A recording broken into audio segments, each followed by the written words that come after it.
Tom Tolbert. Yeah, this is on the Tom Tolbert Show. So here is what I can tell you.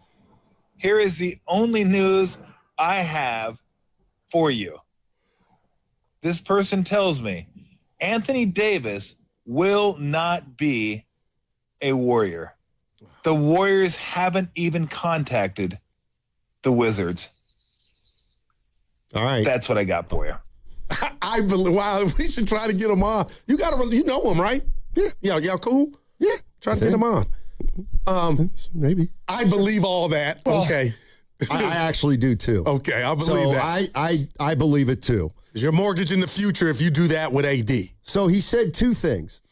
You don't have the Draymond one, do you? What? I missed that one. He brought up the exact situation that you brought up about Draymond telling everybody about a private conversation he had with Steve Kerr. See, now you're going to play it to make me look like... And Tolbert was saying he didn't rip Draymond, but he was like, this guy's unbelievable. Oh, I missed now, this so guy's, he agrees this almost. guy's, okay, he's a real one. But, like, you can't tell me that didn't come from Steve Kerr. No doubt about it, man. Just, wow. I don't know, what's going on with Draymond, but I don't think there's any doubt he's gotten the attention a little bit of the front office during this offseason. Is there any part of you, and you tell me if you and Evan and the listeners discuss, because I believe this could be in play. Let's say the Warriors don't get LeBron. Let's say he goes somewhere. Could Draymond follow LeBron? And is that why he is doing what he's doing in regard to how can I surmise it to where I feel like he's going against the we're all one, mantra? What do you mean? Could he follow Draymond if he goes to a new spot and not be a Warrior? Well, Slater seemed to think that he was coming back in that first clip. Okay. So let's go to Joe. Joe's in Burbank. Hey, Joe, what's going on, man? Hi, Steiny. Hi, Goo. Hey. I agree with you, Steiny, for picking up LeBron. I think a lot of people. It's great if we can pick him up for a mid-level exception or whatever that costs us. But if we got to give up draft picks for players, he's forcing us to do that. Then I'm not interested in LeBron. And on AD, I don't think any team with his injury history want to give him an extension. And it seems like I think the Wizards and Warriors are playing chicken until August 6th, this extension date, because I don't think they're going to give it to me. They want everybody to think they're going to give it to him, but I don't think they're going to give it to him. And then on LeBron, I'd rather pass on him and make a trade at the trade deadline, because with Steph, Axel, and Jimmy, assuming Jimmy is around for the last 6 weeks of the season, adding another player to those three guys might give us a little action. So what do you guys think? Yeah, I mean, Butler to me is a funny one. What do you really expect, if anything, out of Butler this upcoming year? I don't know how you can plan. Right? I don't know how you can plan about, plan. I'm not saying you plan around Butler, but I don't know what you plan for with Butler. Do you go enter the season thinking he's going to play 30 games, or do you enter the season saying, let's just say he's not going to play at all, and then if he comes, it'll be a bonus? I don't know how you handle Jimmy Butler, and then you have to throw in, if they're 35 and 20 when he's ready to come back? Okay, what if they're 20 and 35? Do either of those things make a difference? But I don't know how Jimmy Butler fits in this equation. But I do think that they could move him at the deadline for sure. Yeah. If whether he's coming back or not, if their season has taken him in that direction. Well, let's do the Beyonce and Halle Berry test with Jimmy right now. Snotty, how attractive is he? He's not. And the easiest way is just to have him rehab. And again, the right on the table brought to you by Echo Pest Control is the bonus would be if the rehab and everything went well, he would bolster, because I got to give him the benefit of the doubt to come back from this injury. What if he was old Jimmy early And obviously that would be, and this roster would welcome him back, with open arms. But how real, what's the reality behind that, expecting him to be the same? Well, I don't think you can expect him to be the same. I'm just kind of. He wasn't a high flyer at all. Right. But I'm just asking, if you're the Golden State Warriors, how do you approach Jimmy Butler? I don't mean approach him like you want to do something with him. I don't think we're at the point yet where we know anything about his timetable, whether he's ahead, whether he's behind, whether he's on schedule, and what any of that even means, to tell you the truth. You're listening to 95.7 The Game, KGMZ FM and HD1 San Francisco and Odyssey Sports Station. Always live on the free Odyssey app, now broadcasting from the Laughing Monk Studios. This is a call I'm interested in because I've heard a lot of Laker fans, including Spadoni, they don't seem devastated that LeBron's leaving the Lakers. Would you agree with that? Are Lakers fans devastated? I know a big one, my guy Big Pete. He's not. He's actually happy. Why not? Because they felt like he was in the way. Okay. And he is not at the highest of his powers. And, I disagree, but I believe you are correct. A lot of Lakerland is like, let's start with the next iteration. And we got Reeves and Luka, and let's go. All right. Let's go to Mark in San Francisco. He says he watched the Lakers last year, and it's one of the reasons why he doesn't want LeBron. Hey, Mark, what's up, buddy? How you doing? This is Marvin. I'm sorry. Oh, Marvin. How you doing, Marvin?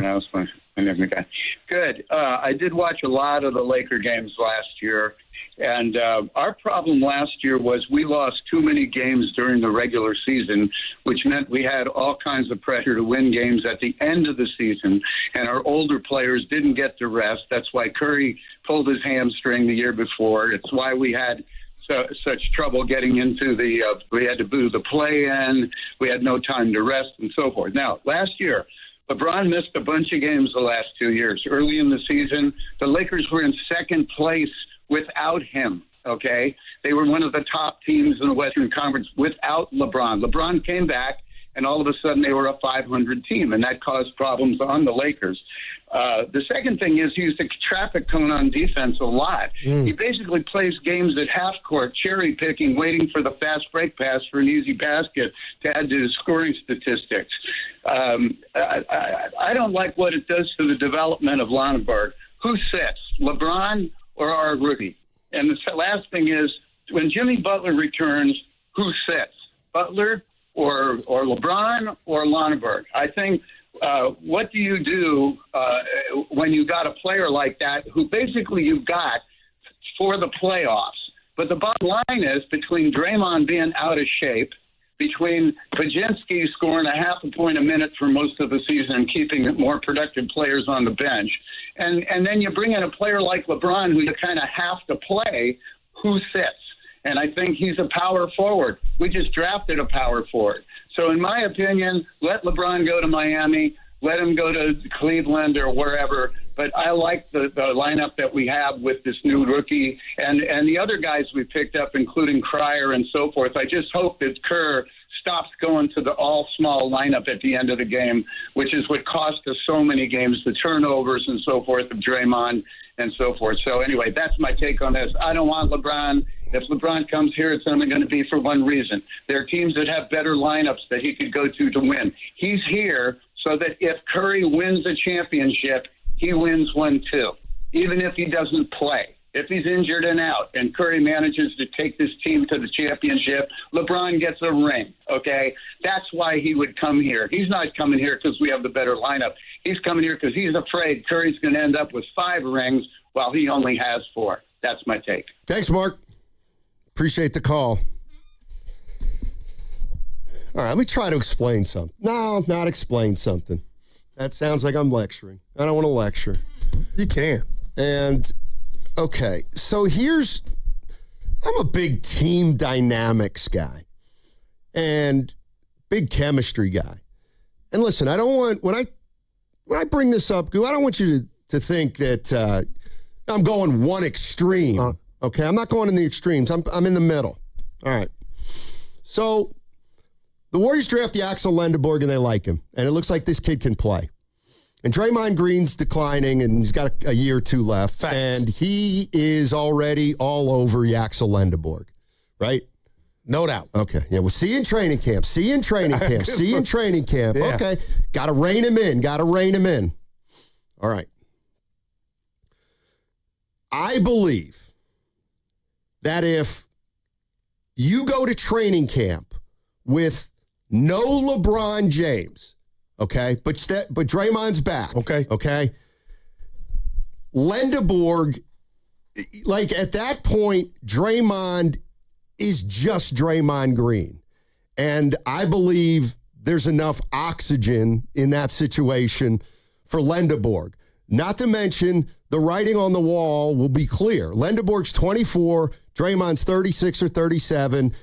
It's over for Draymond. Wow. And he will be, he'll kind of be alone. And he'll have to deal with the stuff that's going on around him. If LeBron James comes to the Golden State Warriors, who's running the team? LeBron and Steph. And Draymond. Yeah. Just like when KD was here. But I think even to a larger degree, it would be Draymond and LeBron. I just do, because we know Steph Curry's nature. All right. And so, like, where are you going? Where I'm going is if you bring LeBron in here, whether you like it or not, you empower Draymond Green more with LeBron James at his side.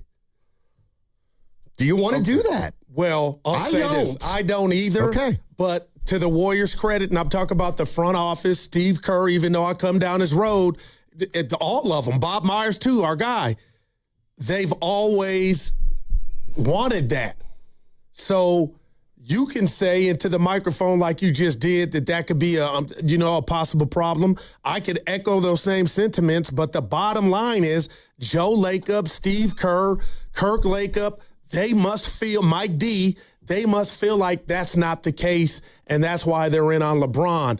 I'm not saying that makes it right, but Steiny, tell me when they've done anything different to avoid that possibility. If that was something on your radar, something on mine, something on all the fans here in Dub Nation, but the Warriors don't see it that way.